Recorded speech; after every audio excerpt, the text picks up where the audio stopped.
First things first, this video is only happening because of you guys. Thank you all so very much for 150,000 subscribers. I will never stop thanking you guys for how much you've blessed my life. So if it gets a little cringy over time, well, I'm sorry, but I personally feel like I can never say it enough. For those of you who are new to my channel, I make one of these videos for every 50,000 subscribers that I get, where I answer questions that I asked my audience in a community post. This is my way of thanking my supportive subs while providing content that they had a part in creating. With that being said, these videos are getting long and quite difficult to make, especially when I'm trying to maintain my current upload schedule. So starting with this video, I will now be breaking up the questions into parts. This is part 1, where I answer 75 of your questions, and in a few days, I'll publish part 2, where I answer another 75. So seriously, thank you guys again so much, and without further ado, let's get into it.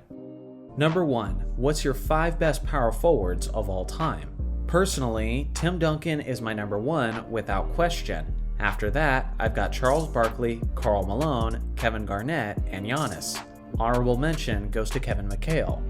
Number 2, if you could make a team only using one player, which player would you choose?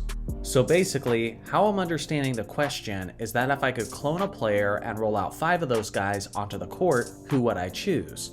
I love this question, and it's interesting to consider. If I'm gonna have a team consisting of only one player, then I want a guy who does just about everything on the court. If I take Michael Jordan, LeBron James, or Wilt Chamberlain, then I'm gonna have issues spreading the floor, since I won't have the best perimeter shooting. If I take Magic Johnson, then I'll have incredible ball movement, but I won't have the most offensively skilled scorers. And if I take a guy like Steph Curry, then I'll have the ball handling, the floor spacing, and the shooting, but I'll be severely undersized. This may sound like a shock to some, but I'd actually take Larry Bird. Larry Legend was an underrated defensive player who always played with hustle and heart, as he made several all-defense teams. At 6'9", my team will have plenty of size. He's one of the most underrated rebounders in NBA history. The ball movement will be incredible, and you can't leave a single player wide open, since they all will basically have limitless range. On top of all that, I trust any one of those 5 guys to take the last shot. Number 3, would a modern ABA league add or detract from the NBA's talent pool? I mean, if it is an honest-to-goodness competitor, then I don't see how it couldn't detract from the talent of the NBA. If a player can make just as much money, but in a better location and in a better situation for his family, then many guys would take that opportunity and forego the NBA. To a certain extent, we already saw how this affected the league when the ABA and NBA merged in 1976. Many star players like Julius Erving and George McGinnis had their numbers decline dramatically the instant the 2 leagues merged. Obviously, I believe this is because the competition instantly became much tougher. Number 4, if you could have dinner with any role player in today's game, who would it be? At this point, I think it's fair to call him a role player, considering how he's in the twilight of his career, and considering how he will have a reduced role in Golden State. But I'd love to talk basketball with Chris Paul. Not only does he have a tremendous basketball IQ, but this man has been a part of so much NBA history. I would ask him what his reaction was to his block trade to the Lakers, and I would ask him what he and Kobe could have achieved together. I also want to know what it was like to play with James Harden on a contender, and so on. Number 5, what is your favorite style of play from each era? I'll comment on the decades that I mostly witnessed firsthand. In the 80s, it was the Lakers' Showtime offense. I've never seen a basketball team sprint as much as this team did. It was so fast and exciting, and I haven't seen anything quite like it since.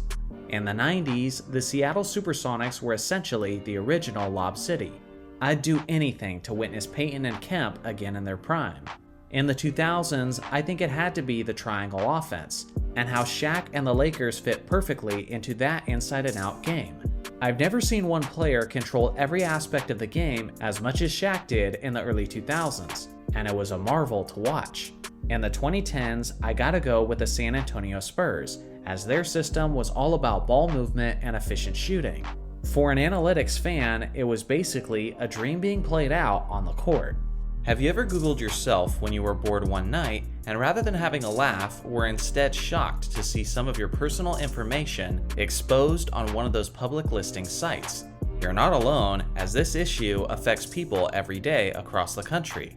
Data brokers are making a fortune selling your information to robocallers, spammers, and anyone else who wants to learn about your private life. That's why I'm excited to tell you about today's sponsor, Aura. Aura can identify brokers exposing your info and submit opt-out requests on your behalf. Brokers are legally required to remove your info if you ask them to, but they don't make it easy. Let Aura handle it for you. You can try Aura free for 2 weeks using my link.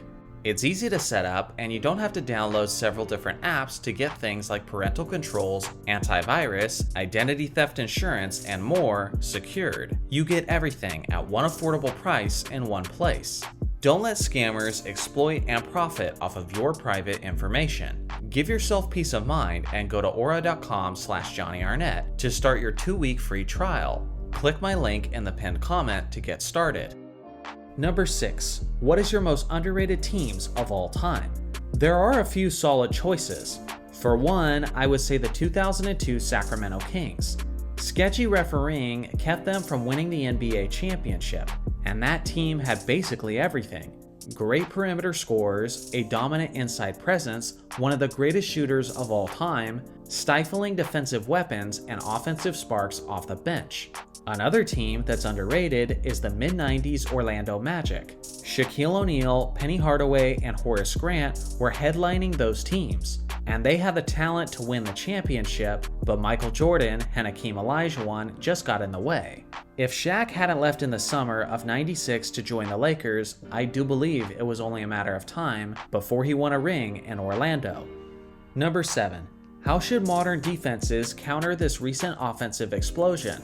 I think that's something that every head coach is trying to figure out. This past season, teams league-wide were averaging 114 points per game, which was the highest since the days Wilt Chamberlain was playing. If you look at the last 5 years in NBA history, there's often a correlation between the best teams in the league and the teams that led the league in three-point attempts. Games are won and lost with a three-point shot. For this reason, I would play the analytics game and defend the perimeter at all costs. Ideally, I would do everything I could to acquire an elite-level rim protector, and I would entice the opposition to attack the rim, as we relied heavily on our rim protector. Baiting the opposition to attack the basket would be my way of minimizing three-point attempts. It sounds crazy, I know, because it's gonna allow a lot of decently open mid-range looks, but mathematically, it checks out, as the analytics promise good results. Number 8. Which current player are you most excited to see how his career plays out? Well, it's probably the least unique selection that I could possibly make, but my choice would be Victor Wembanyama. We've never really seen a 7'4" player who is as mobile and as skilled as this young kid. My first question is, can he make it through his career relatively healthy? If he can, then my next question would be, are his size and skills enough to make him the all-time great that many expect him to be? I'm sure many of you have seen the highlights where smaller and stronger centers have bullied him in the paint. Now going up against professional grown men, I'm so curious to see how he measures up. It's quite hard to predict, especially when you consider the injury history of freakishly tall young prospects. Only time will tell. Number 9. Who's your underappreciated favorite player? If he's gotta be one of my favorites, and he's gotta be underappreciated, I would say Dominique Wilkins. Obviously, the guy's incredible dunking ability is what comes to mind when people think of Dominique. But he was honestly so much more than just that. Wilkins was the franchise cornerstone of the Atlanta Hawks in the 80s, and the guy was simply one of the greatest scorers of league history. On an individual level, he had the talent to compete for a championship, but he just never had the appropriate supporting cast. Think about the best players in the late 80s and who they had to support them. Larry Bird had guys like Kevin McHale, Robert Parrish, Dennis Johnson, and Bill Walton. Magic Johnson had Kareem Abdul-Jabbar, James Worthy, and Michael Cooper. Isaiah Thomas had Joe Dumars, Bill Laimbeer, and Dennis Rodman. Michael Jordan was by himself for a bit, but eventually he had Scottie Pippen and Horace Grant. Then you look at Dominique, whose best supporters were Doc Rivers and Kevin Willis. That's just not a fair matchup in the top-heavy 80s. The fact that Dominique managed to push the Hall of Fame-packed Boston Celtics to 7 games is something that I still don't think is appreciated enough.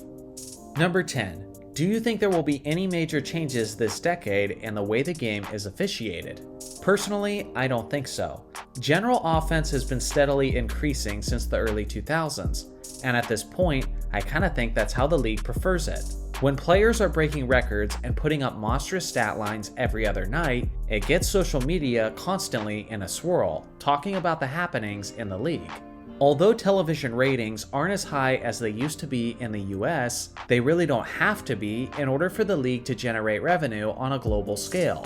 So many fans today talk about the game and dissect the game without actually watching the games. I often wish the league would move in some more traditional directions, but I think the NBA office likes the direction the league is heading in, so I don't see any reason why they would want to make any major changes to it. Number 11. How long does it take for you to write, record, and edit a typical video? It used to take longer, but now that my wife helps me clean up the audio while I handle the footage, it usually takes about a whole day. And I mean a whole day. I usually get started around 10:30 a.m., have the script finished between 2 and 4 p.m., have the audio ready around 6 p.m., and then download all the footage and photos, which takes roughly an hour.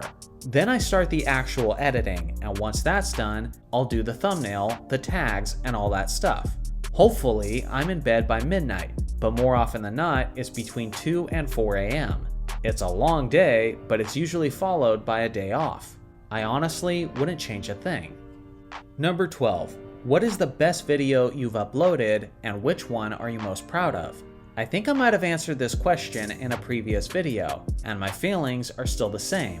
It's called The True End of the Black Mamba. It's the story of the Lakers' 2012-13 season, and I think it's an interesting tale about the legendary end of Kobe's MVP caliber career.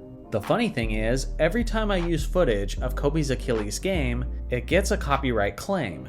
So even though I never made a dime off of it, I still believe it's some of my best work yet. Number 13. What do you find the most annoying about the NBA community? I gotta be honest, it's how so many basketball fans seem incapable of being objective. Obviously, everyone is extremely tribalistic when it comes to American politics. But just a small step below that is how emotionally sensitive people are about their favorite basketball players. As Kobe Bryant once said, he doesn't get involved in those discussions because it's something that he can't objectively win. Yet so many fans act like their life depends on the argument. What else is annoying is how the biased basketball fans project it onto other people. Kobe is my favorite player, yet I ranked him 8th on my all-time list. What kind of biased Kobe fan even does that? With that being said, I've been called a Kobe stan, a Kobe hater, a Jordan stan, a LeBron sexual, a Curry hater, a biased Laker fan, a fake Laker fan, a closet Celtics fan, and many, many other things.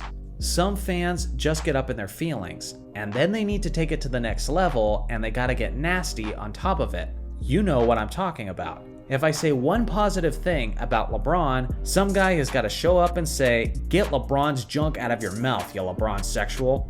The amount of condescending homoerotic put-downs in the basketball community is truly astonishing. So yeah, that's the most annoying part. Fans being incredibly biased and then projecting those biases onto others while being extremely nasty in the process. Number 14. Do you think Derrick Rose will make it into the Hall of Fame? Eventually, yes I do. Every retired MVP in NBA history has gone on to make it into the Hall of Fame. Because of this, I think there will be a tremendous amount of pressure to get Rose in there as well, even though he didn't have the most long-lasting impact on the league. Plus, the Basketball Hall of Fame might be the lowest bar out of all the major sports. So even if they choose to put Rose in, I don't feel like it will be the most controversial selection that we've ever seen. Based on his talent at his peak, he certainly deserves a spot, so it wouldn't really bother me personally. Number 15. How has the draft changed in the past few decades? Well, if you look at the history of the NBA draft, especially from the 60s to the 90s, there was so much emphasis on getting dominant big men. Although it's certainly still desired in today's game, more teams are willing to play small ball, which means scouts are putting a greater emphasis on skills more than just size and length. Occasionally, you get a guy like Wembanyama, who basically is the best of both worlds, so of course, he's going to be the first overall pick. But NBA general managers aren't desperate for the franchise big man like they used to be. Number 16. Does your wife watch the NBA? If so, what team does she root for and why? No, she doesn't care at all. I mean, she does in the sense that she wants me to be happy, so she'll root for the Lakers or ask me questions about the sport.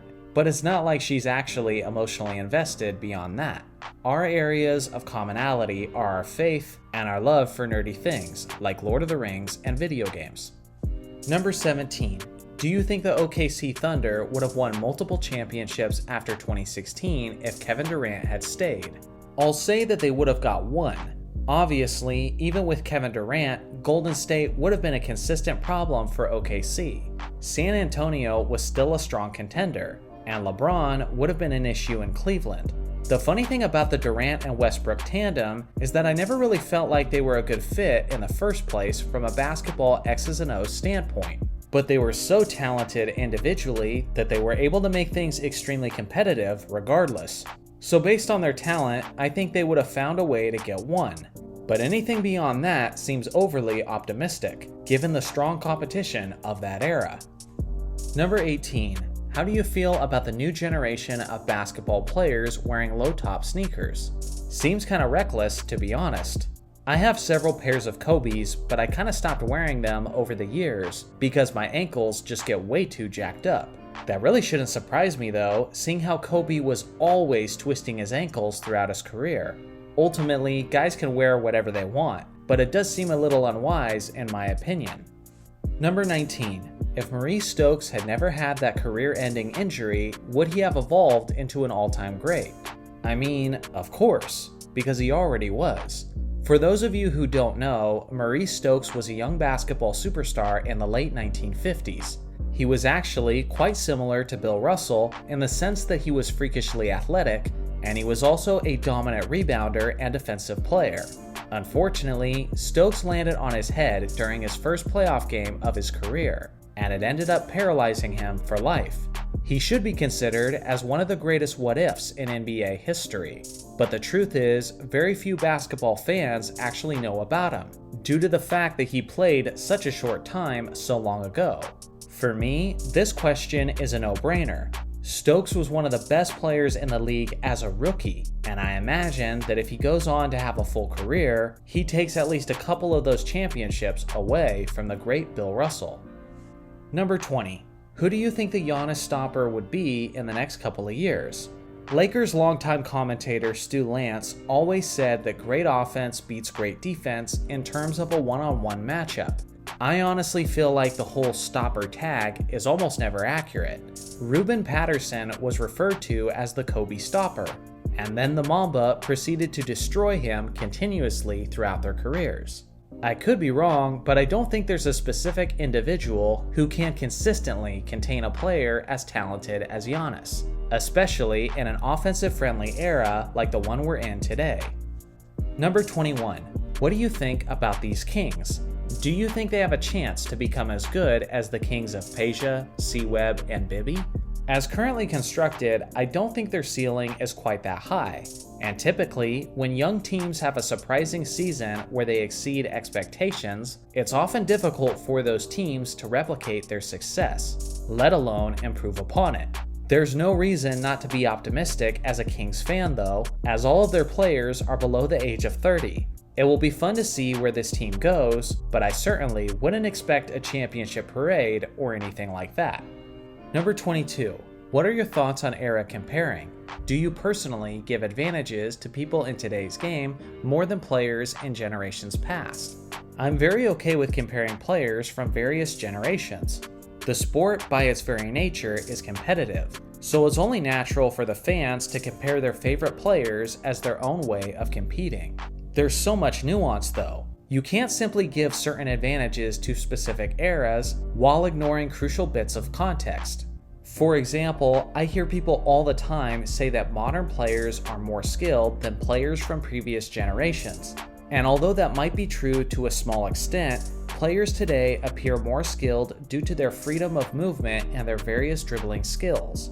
But when guys from the 60s couldn't put their hand on the side of the basketball or couldn't take step-back jumpers without being called for a travel, well then of course modern players are going to appear vastly more skilled because of their natural advantages. There's too many different variables to cover in one simple answer, but obviously I'll be continuously covering those variables throughout the life of my channel. Number 23. What is your all-time starting five for every decade in NBA history? So I'm going to avoid using any player twice. In the 50s, give me Bob Cousy, Bill Sharman, move Maurice Stokes to the 3 spot, Bob Pettit, and George Mikan. In the 60s, I'll take Oscar Robertson, Jerry West, Elgin Baylor, Bill Russell at the 4, and Wilt Chamberlain at the 5.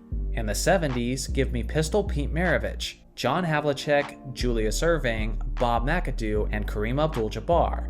In the 80s, I'll take Magic Johnson, Dominique Wilkins at the 2, Larry Bird at the 3, Kevin McHale, and Moses Malone. In the 90s, I want John Stockton, Michael Jordan, Scottie Pippen, Charles Barkley, and Akeem Olajuwon. In the 2000s, I'll take Jason Kidd, Kobe Bryant, Tracy McGrady, Kevin Garnett, and Shaquille O'Neal. In the 2010s, give me Chris Paul, James Harden, LeBron James, Kevin Durant, and Tim Duncan. And in the 2020s, I'll take Steph Curry, Luka Doncic, Giannis, Embiid at the 4, and Jokic at the 5. I know that team is insanely gigantic, but I think the styles would blend well.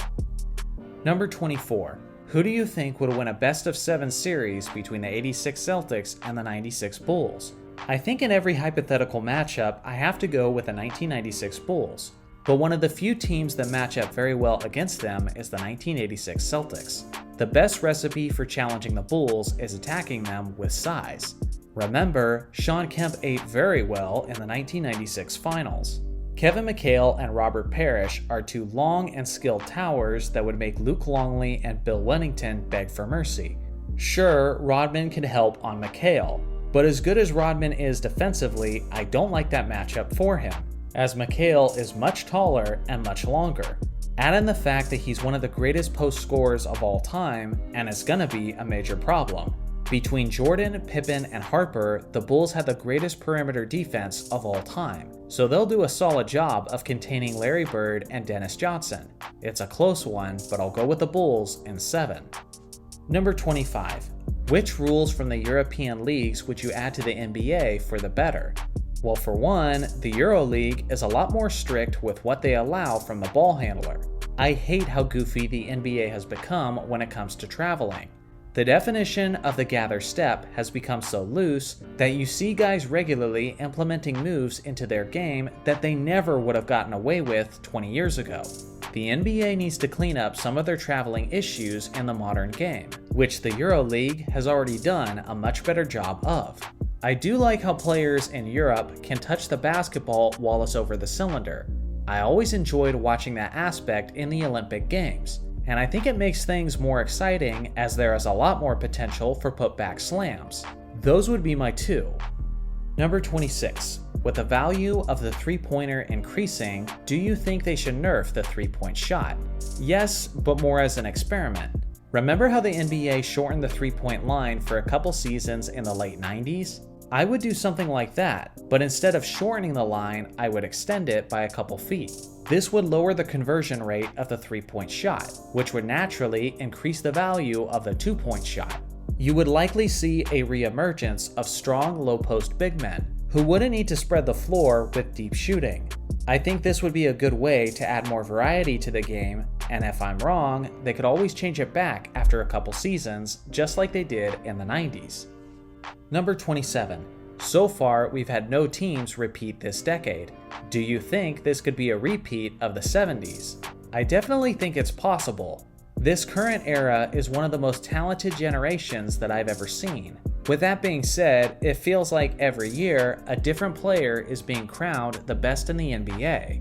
no specific team or player has really solidified themselves as the dynasty of this era.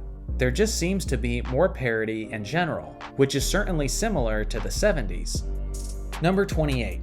What is your opinion on the G League and how it develops its players? Personally, I love it. With tryouts, it gives everyone a shot to get noticed, even if you didn't go to some major college. I think the ability for teams to send players to the G League and then recruiting them back later when they're ready is a really cool way to keep the competitive pool honest, while giving athletes every opportunity to showcase their abilities. Number 29. What is your top 5 playoff runs of all time? I mean, that sounds like a video in and of itself.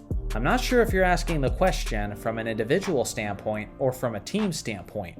Off the top of my head, of course LeBron has to be there in 2018, even without a ring, Hakeem in 1995, Kobe with a broken index finger in 2010, Dirk leading the Mavericks in 2011, Jordan going absolutely unconscious in 1993, and maybe even Bill Russell's farewell run in 1969. I don't know, man, it's hard to narrow down, and there's so many great candidates. But just so I can do your question justice, I do think I'll make a video ranking this exact same topic at some point. Number 30. Do you feel that too much emphasis is put on the team's record when determining which players are selected to play in the All-Star game? I don't, personally. It's all about winning at the end of the day, or at least it should be. If the league ever gets to a point where winning isn't the greatest incentive, then the league has become a joke, because no one is striving for excellence to the same degree. Number 31. Who in your opinion is the greatest Italian NBA player of all time? Kobe. That may be cheating, but yeah, I'm going with Kobe. 32. What will Giannis have to do in your eyes to become the greatest power forward of all time?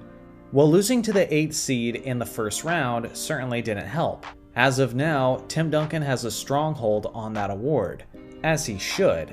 I don't think he's a part of the right organization to catch Tim Duncan's ring count, so the other thing he can do to make it a legitimate argument is just improve his individual resume.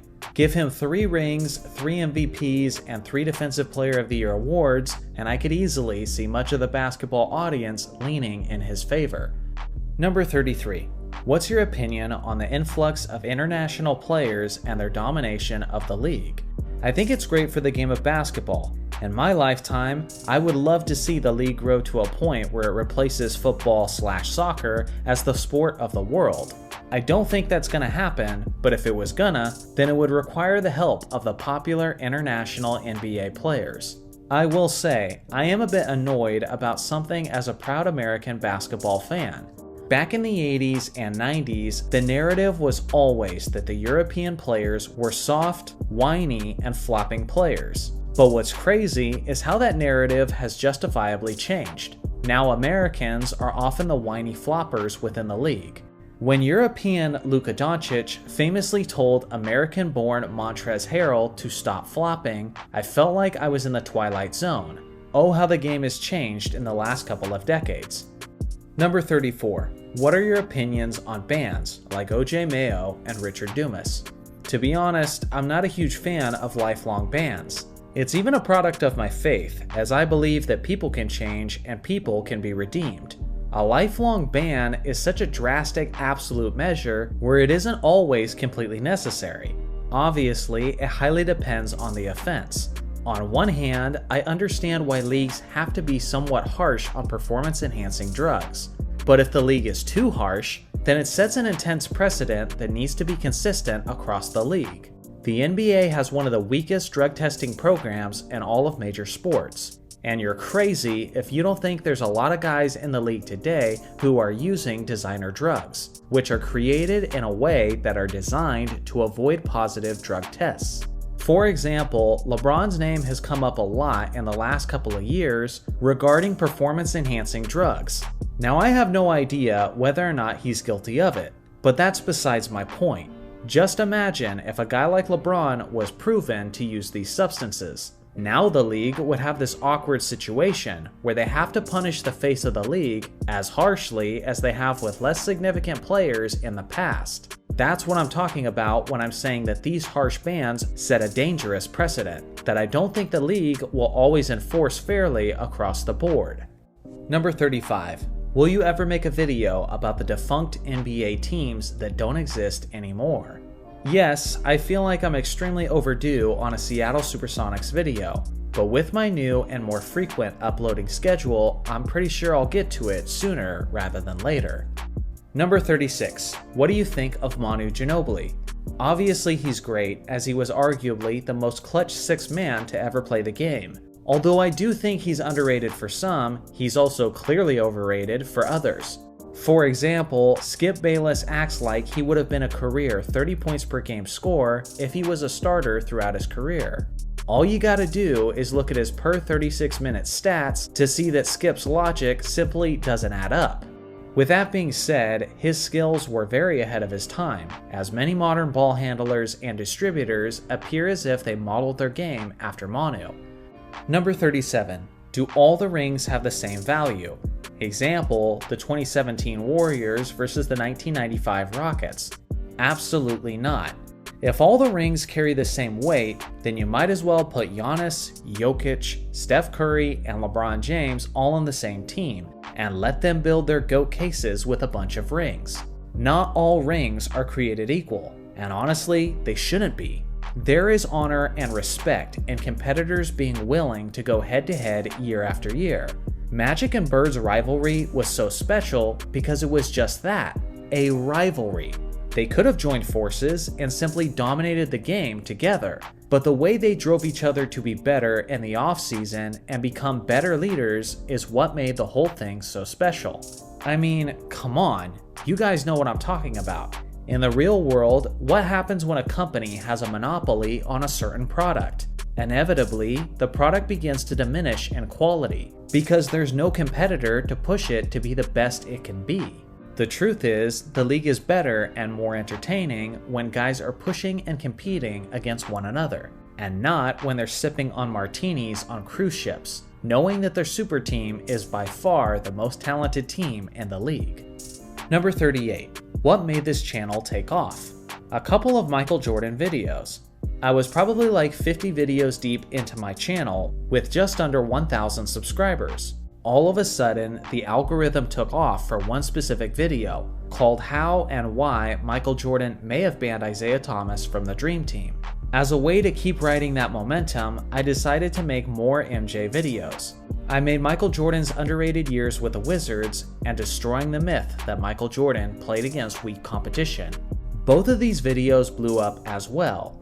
Naturally, my first 10,000 subscribers were basically Jordan stans. Since then, it's certainly balanced out a bit more, but I'll never forget my LeBron GOAT case video shortly after those Jordan videos took off. I had to put a disclaimer at the beginning of the video, and the Jordan fans still ratioed the hell out of it.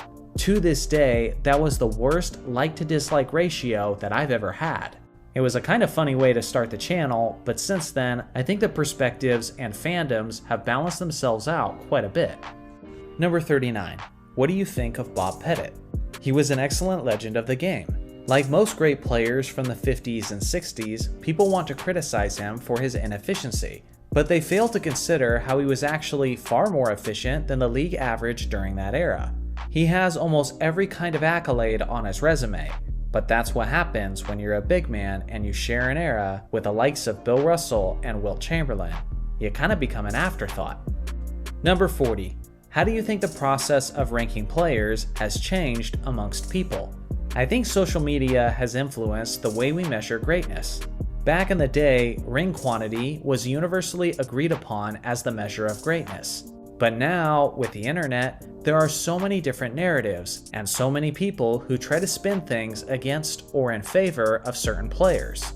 Remember that iconic moment in the 2003 All-Star game where Kobe starts to trash talk Michael Jordan, and MJ responds by saying, "Come on now, you've only got 3. I've got 6. Kobe confessed that he had no comeback for that. For the most part, that was the measure of greatness for the players and the fans. Kobe didn't come back at MJ saying that he was lucky to have Pippen for all those rings, and he didn't respond by criticizing Jordan's era. He simply took the L and was determined to get more rings. Nowadays, ranking players is way more complicated, because often with fans and players, winning is no longer the most important thing. For me, winning is always the most important thing, it's just not the only thing. But if it's not the absolute epitome of important factors when you're ranking players, then I believe you're doing it wrong.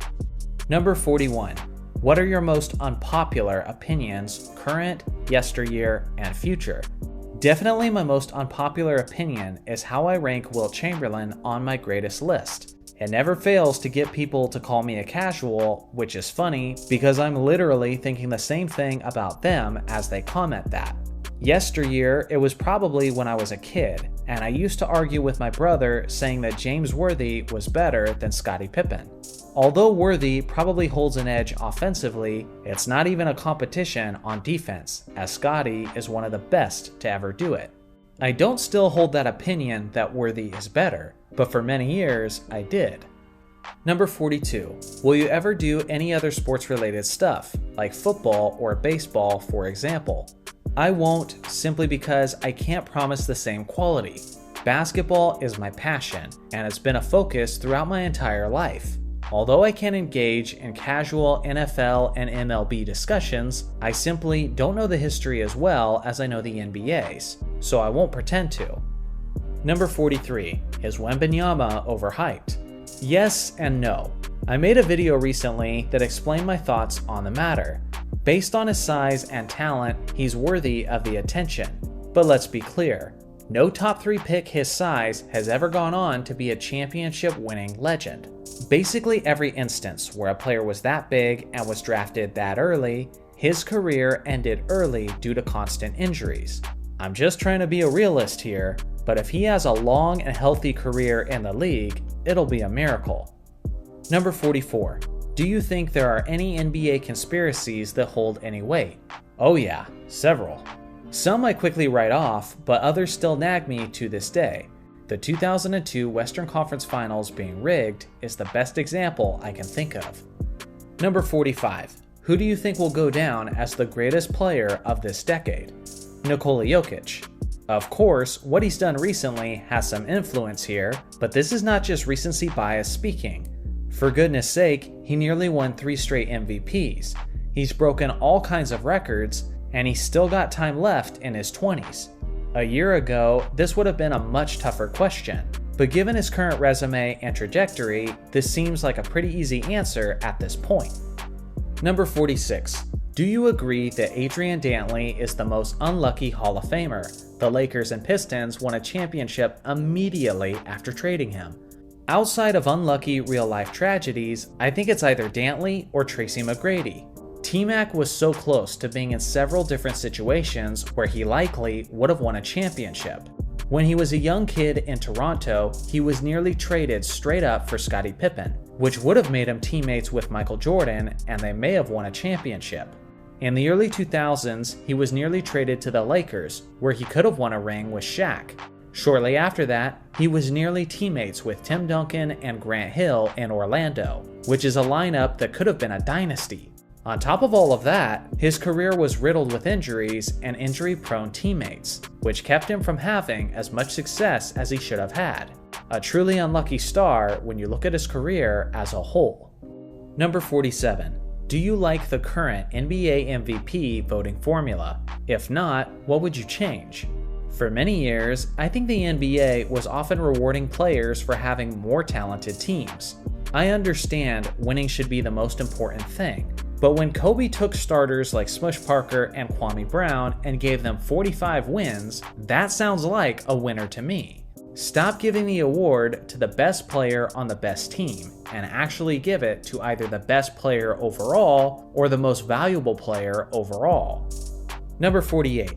What city other than Seattle would you like to see have an NBA team? I think Albuquerque, New Mexico would be pretty cool. I know from connections that they love the game of basketball over there, and the city has a unique culture and atmosphere that could make it a fun destination spot for NBA games. Just call them the Albuquerque Green Chilies or something like that. Number 49. Why has the NBA never corrected the stat line for the final game of the 2003 NBA Finals to show that Tim Duncan actually got a quadruple-double?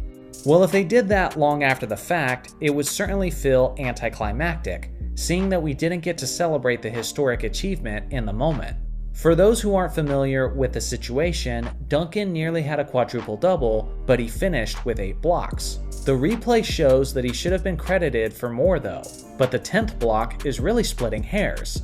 It's so hard to tell if that block should have been credited to Duncan or Robertson.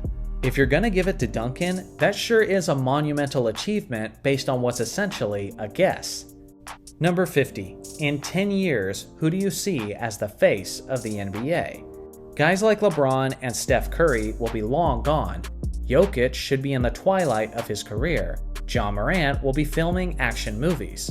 Honestly, I have no idea. There's no young star in the league that I have much confidence in.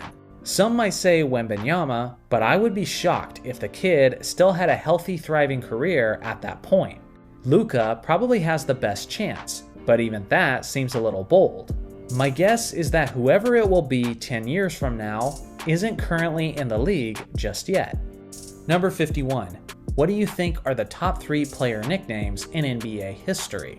In my opinion, Magic has to be number 1. The guy's nickname was so good and it fit his persona so well that it literally just replaced his first name in the minds of everyone, and we're all okay with it. My 2 other choices are AK-47 and The Truth. Number 52. What is the biggest rule change that completely changed the game? I mean, there's a lot of them, but one monumental rule was the offensive 3-second violation. Imagine the level of dominance of Shaquille O'Neal in the 2000s if he could have just camped under the basket the entire offensive possession. Shaq already felt like he wasn't fair to the rest of the league, but that would have made the domination even more ridiculous. I think he's averaging at least 40 without the rule. Number 53. Who's a player that you once heavily disliked or didn't care about that grew on you over time? Kevin Garnett, easily. Back in his prime, I couldn't stand this guy. I thought he was loud, obnoxious, and egotistical. In the years since, I've grown to appreciate his tenacity and passion. And since he's retired, I've noticed that some of his storytelling is the best that there is. Number 54. What do you think is LeBron's greatest playoff game of all time? Easily, Game 5 of the 2007 Eastern Conference Finals against the Detroit Pistons. I know this is an unpopular pick, but I truly can't understand why. The kid was only 22 years old and he scored the final 25 points straight for his Cavaliers, as he basically defeated the best team in the East during that era, all by himself. Steve Kerr said it perfectly when he claimed, "This is unbelievable. This is Jordan-esque." 2012 against Boston and 2016 against Golden State were amazing, but none of them impressed me to the level that 07 did against the Pistons. Number 55. Do you prefer the new era of NBA playing style? Hell no. There are so many jumpers, lots of traveling that's rarely called, and too much flopping. I don't want it to be like the 80s, as that style of defense was way too barbaric and potentially dangerous. I'm stunned that the bad boy Pistons never seriously hurt someone based on how often they were sending guys to the floor. I don't want it to be like the 90s, as the pace of play was way too slow for maximum entertainment. In my opinion, the game was just perfect in the late 2000s. Defense was still a great point of emphasis. Games could get physical without turning into a total bloodbath, and there was a nice blend between the inside and perimeter offense of the game. Number 56. Whose playstyle would you rather have, Steph Curry's or Michael Jordan's? Well, MJ's style is how I grew up playing, and I still play that way today. The guys I play with at the gym are always laughing at me for how my game is fresh out of the 90s, slowly backing you down in the post, hit you with a pump fake, and then that silky smooth fadeaway. It's how I like to play, but let me be clear, if you're trying to make it into the NBA today, you'd rather play the game like Steph, that's for sure. Number 57. What is your favorite basketball memory outside of the Lakers? Most of them are involving my dad, as he's the very reason I love the game of basketball. I remember watching the Summer Olympics in the year 2000. We were pulling for the US to win the gold, but I'll admit, I wasn't as invested as I would have been if Shaq and Kobe had participated. With that being said, we casually had the game going in the background. I was drawing as I was big into art back in the day. On the other hand, my dad was sitting on his rear, cross-legged, as he was destroying some old bills in the paper shredder. Basically, it's a peaceful day in the Arnett household. Then my dad suddenly scares the hell out of the entire family as he smacked the ground so hard that it shook the windows, and he shouted, "Johnny, did you see that?" Now I gotta admit, at the time, I thought my dad was being insanely overdramatic, and there's absolutely no way whatever he just witnessed warranted that kind of a visceral reaction, especially when the game was a blowout. Well, I was wrong. Little did I know that my dad just witnessed the greatest dunk in basketball history, and I just missed it. When the replay caught me up to speed, I saw Vince Carter jump clear over the 7-foot 2-inch Frederick Weiss, completing what is now known as the dunk of death. Somehow, it was even more special to me that the first experience I had with that dunk was my dad's excited reaction to it. From that day forth, I decided I should give him a little bit more credit when he gives a strong reaction to something. Number 58. What is your all-time ranking predictions for the top players like Luka, Giannis, Jokic, Steph, and KD? Off the top of my head, Luka will finish top 25, Giannis will finish top 15, Jokic will finish top 15, Steph will finish top 8, and Kevin Durant basically stays close to where he's at, finishing top 20. Number 59. If MJ retired in 1993 and never came back, where would you rank him in the top players of all time? Man, that's a real interesting question.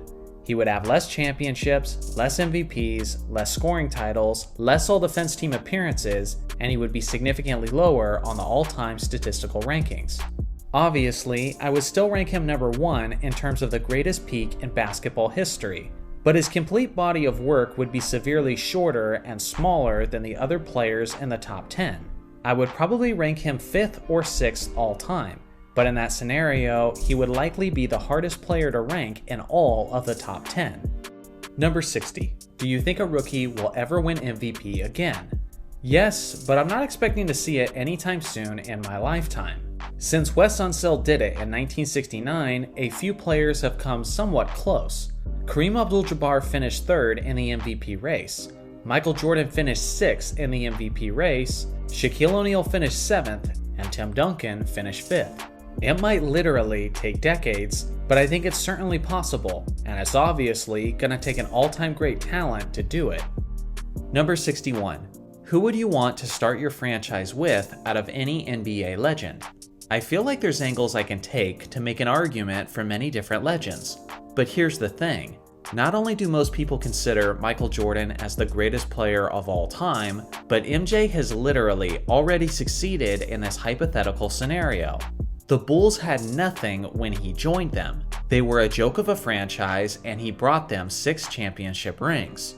Bill Russell can't say that, neither can Magic, Kareem, or LeBron. Before MJ, the franchise accomplished nothing, and after him, they've accomplished nothing. How can there possibly be a better choice to start your franchise with when the guy went into nothing and came out with 6 rings?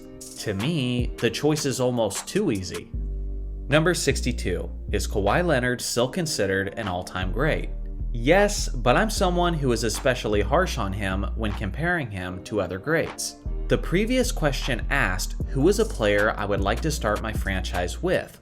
Michael Jordan is the type of player you want, as he demands to play and compete in every game possible. What you don't want is a guy like Kawhi Leonard, who is never guaranteed to play in any contest. Since Kawhi Leonard was drafted in 2011, he has missed nearly a third of his team's games.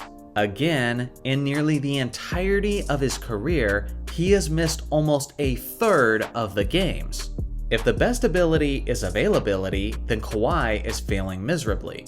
For this reason, I believe he's one of the hardest players to rank in the history of the game, because when he was at his best, he was probably a top 20 player all time. But you can never fully trust him to actually show up, and you'd be a fool to ignore that crucial aspect. Number 63. How would you rank the best Lakers players? I'll rank them specifically on what they accomplished while they were in a Lakers jersey. First is Magic, then Kobe, Kareem, Shaq, and then Jerry West. Number 64. How would you rank the best players who were not Lakers? First is Michael Jordan, then Bill Russell, Tim Duncan, Hakeem Olajuwon, and Moses Malone. Number 65. What would be the greatest team of all time if all those players on that roster were in their prime? I gotta be honest, this isn't a topic I've put a ton of thought into, so I'm just going off the top of my head here. The 2010 to 2011 Boston Celtics would be darn near impossible to beat.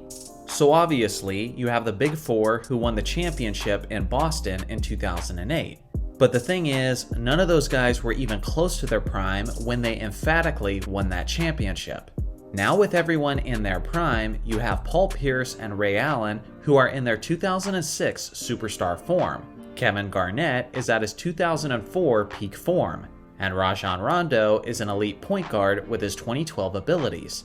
On top of all of that, they have peak Shaquille O'Neal, who is terrorizing the league like it's the year 2000. Off the bench, they have tremendous sparks like Jermaine O'Neal and Jeff Green. Honorable mention goes to the 1997 Bulls, who would essentially have an even better peak version of their 72-10 team. But now, they would also have the Hall of Famer Robert Parrish at the center position, which is an insanely massive upgrade from Luke Longley. Let me know in the comments who you would pick to beat my choice of the 2011 Celtics. Number 66. Who was the best Robin in NBA history? Well, I probably have to go with an actual Robin, otherwise I'll upset people. In the past, I've referred to Kobe as a Robin in the early 2000s, but people often correct me, saying that it was more of a Superman and Batman type of duo. So assuming my choice of the best Robin has to be a player who is clearly significantly inferior to the Batman, well then that certainly narrows down the list. It would be hard to pick someone from Bill Russell's dynasty days, because his Robin was consistently changing throughout his dominance. At one point, it was Bob Cousy, then it was Tommy Heinsohn, then it was Sam Jones, and then it was John Havlicek. In his case, the Robin was more of a committee. If consistent success and greatness is the main factor, then I don't think there's a better pick than Scottie Pippen. He was always the Robin to Jordan's Batman, and together they won 6 championships in 8 years, with Pippen being the anchor of the Bulls' elite defense. Number 67. Would it be blasphemous to call Isaiah Thomas the GOAT point guard? Yes, it would. At this point, there's no way to put his resume ahead of Magic's and Curry's. I do appreciate the fact that you have such tremendous respect for Isaiah's greatness, as I feel like he's one of the most frequently underrated players in NBA history. The reason I feel that way, and most people my age and younger usually don't, is because unlike them, I actually watched Isaiah Thomas play. The guy was an absolute problem, as he was one of the most lethal dual threats that the game had ever seen. On any given night, he could step onto the court with Michael Jordan, Magic Johnson, Larry Bird, or Julius Erving, and prove himself to be the best player on the court that night. Just ask any NBA fan who is in their 40s or 50s, and they'll know exactly what I'm talking about. With that being said, look at Magic's accolades next to Isaiah's, and there's no unbiased way that you can possibly spin the ranking in the favor of Isaiah. Number 68. If the score was 92-90 and you needed to tie the game, would you rather have David Robinson or Patrick Ewing taking that shot? Personally, I would take Robinson. The Admiral is a little bit taller, I think his jump shooting range is a little bit longer, and he was just a bit more efficient from the field throughout his career. I know Ewing has hit some clutch game winners throughout his career, so he's certainly capable, but I gotta admit, I'm having a really hard time getting the image out of my head of his missed layup in Game 7 of the 1995 semifinals. Number 69. What team would you make to beat this starting 5 all in their prime? Steph, MJ, LeBron, Russell, and Chamberlain. I mean, how could you not like your team's chances? But I think mine would have a serious shot to beat yours. I'm going with Magic, Kobe, Bird, Hakeem Olajuwon, and Kareem Abdul-Jabbar. Now let me make the case for my team. First off, the ball movement is going to be way better on my team, as Magic is running the point, and additionally, Larry Bird is one of the greatest passers in NBA history. I know Kobe has been criticized in the past for not sharing the ball, but the Mamba has adequately explained himself by saying that he didn't like passing to players that he didn't trust, or who didn't put in the work. Kobe will have absolutely no issues sharing the ball with these proven legends.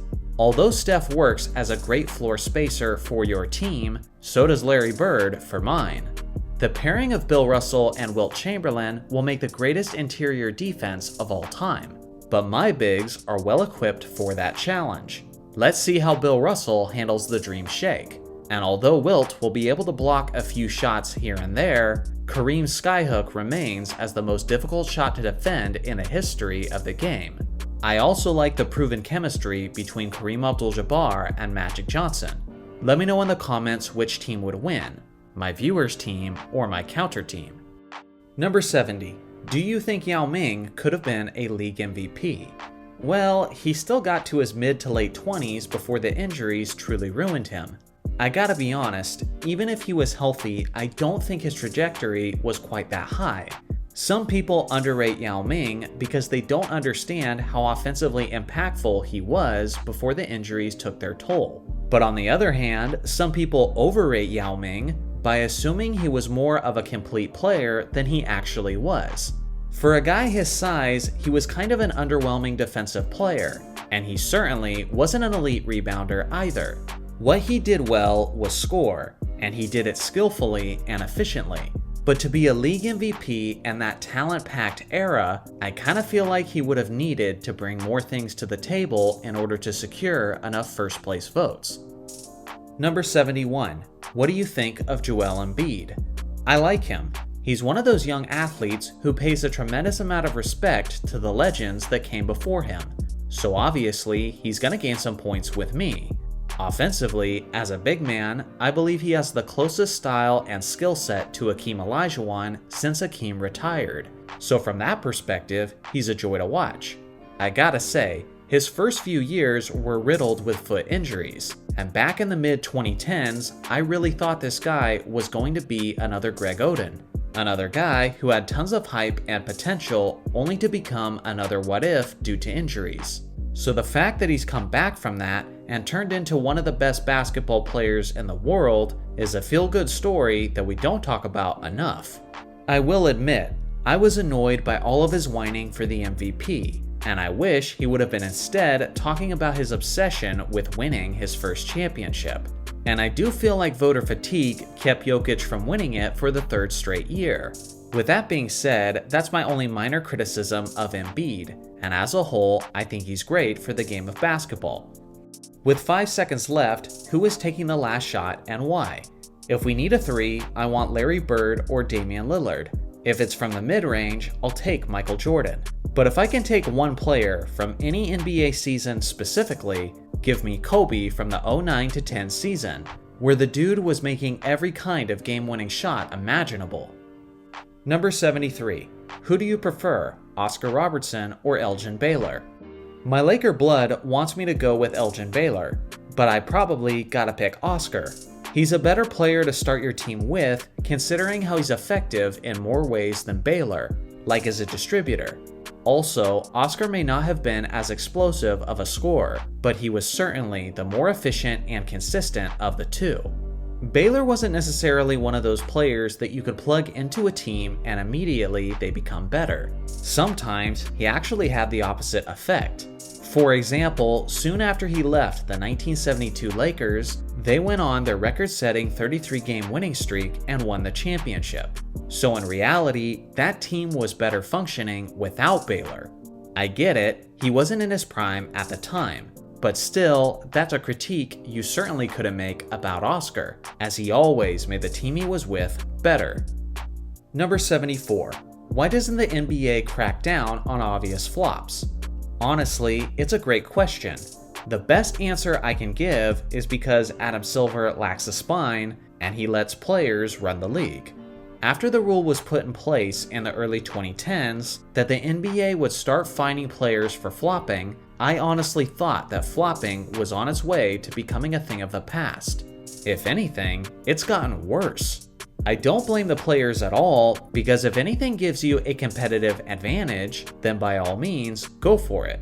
But it's the league office's responsibility to make sure they're providing the best product for their customers. And as long as flopping is prominent in the NBA, they're not doing that. Number 75. Why is the NBA media so toxic? Because for them, it's all about views and not about passion. This is why they have the same tired Jordan versus LeBron argument over and over again. Because they don't care about the basketball superfan. They care about the giant normie audience, which is where the majority of the money is. It's also why these talking heads are so inconsistent with their takes, that someone can literally make a debate video of the same person arguing contradicting points. They're disingenuous, and they'll say whatever they have to say to get audiences riled up and engaging with their content. One of the best examples of this was when Kawhi Leonard joined the LA Clippers. For months, Skip Bayless was hating on Kawhi constantly for the way he left the San Antonio Spurs. But now suddenly, when Kawhi joins the Clippers, Skip is ready to bury the hatchet for some unexplained reason, and start rooting for Kawhi. Oh, come on now. The network told him to do this because now there was this anticipated battle of LA between the Clippers and the Lakers, and it just made sense for Shannon to be the LeBron guy and for Skip to be the Kawhi guy. As they teach you in screenwriting classes, conflict is key, and these big networks will create conflict for views at the expense of their integrity. Honestly, on a personal level, I'm grateful for it because it's allowed us YouTubers to provide a place for hardcore basketball fans, where we can have more authentic discussions that go beyond the repetitive mainstream talking points. Many passionate basketball fans are looking for that escape, and trust me, I'm more than happy to oblige. This concludes part 1 of my 150K celebration. Stay tuned for part 2 coming soon. Did you guys enjoy it? Let me know your thoughts in the comments section below. Thanks for watching as always. Make sure to like and subscribe for more basketball content, and I'll see you guys in the next video.